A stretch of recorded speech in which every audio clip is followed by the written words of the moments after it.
Hi, I'm John Bagley and I'm the chair of the International Fundraising Consultancy. And this, sadly, is the last in our series of 20 fundamentals. The last 5 in this series have been looking at the DNA of highly successful organisations. This last one is called Earning Our Trust. And perhaps this is the most important thing that organisations can do.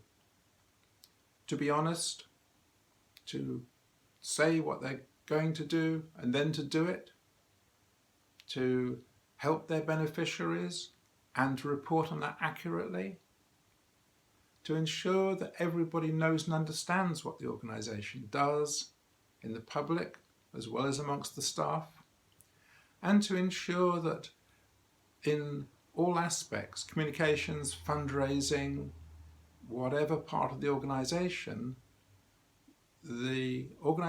deals in facts and it deals in truths and it doesn't elide that or hide it.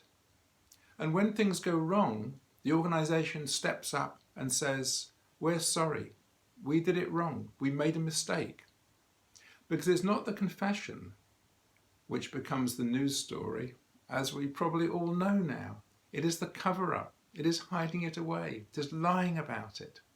And that is what really makes organisations toast.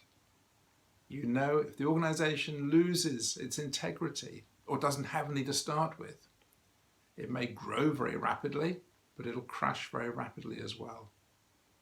Earning our trust is what great organisations do, and it's the fundamental building block of that organisation.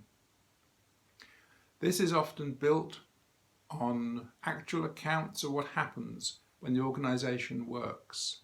What happens with its beneficiaries, what happens if it works in the environment, whatever it's doing, if it can account for that, and account for that both in telling stories, but also in terms of saying we have done this, and to do and say that honestly.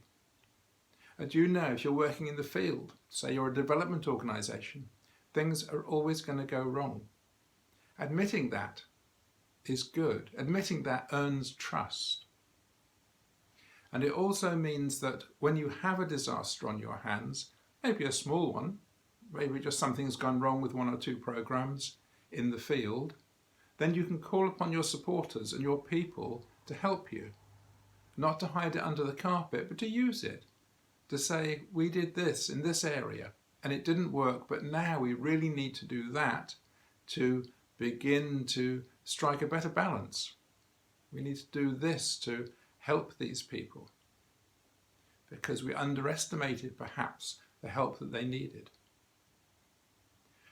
So you see that integrity becomes very important.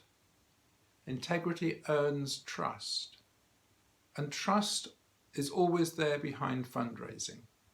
Individuals just don't have the time to look into an organisation and do what is known as due diligence on that organisation, to check every part of it.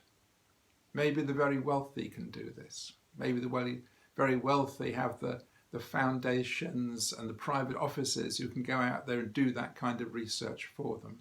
But the individual doesn't. The individual relies on scrutiny, and that scrutiny comes from the press, comes from the media, comes from journalists. And that's where they get their information from, by and large, about charities.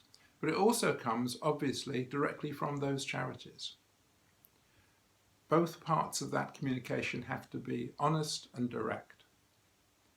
And if for any reason unjust things are said about an organisation, it has to know how to respond quickly, how to regain its trust, how to demonstrate its integrity.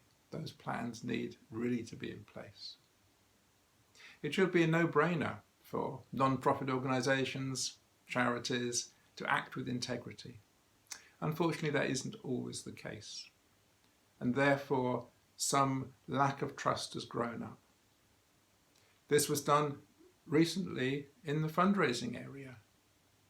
And it's not enough just to follow whatever the current codes of practice of fundraising are, because they often lag behind the public's thoughts about fundraising. Really, the fundraising has to be ahead of the codes of practice. It has to be something that makes simple sense when you talk about it. If it doesn't, if you've got to have a complicated and long explanation of why you're doing something, you're probably not doing the right thing. And if it embarrasses you to think about what you've done, you're probably doing the wrong thing. So let us follow the codes of practice. Let us go beyond them. Let us act with honesty and integrity in our fundraising. And let us have great and successful organisations. Okay, that's the last in our series. I hope you enjoyed following it, and I look forward to presenting a whole range of other things on fundraising TV from time to time. Thank you, and goodbye.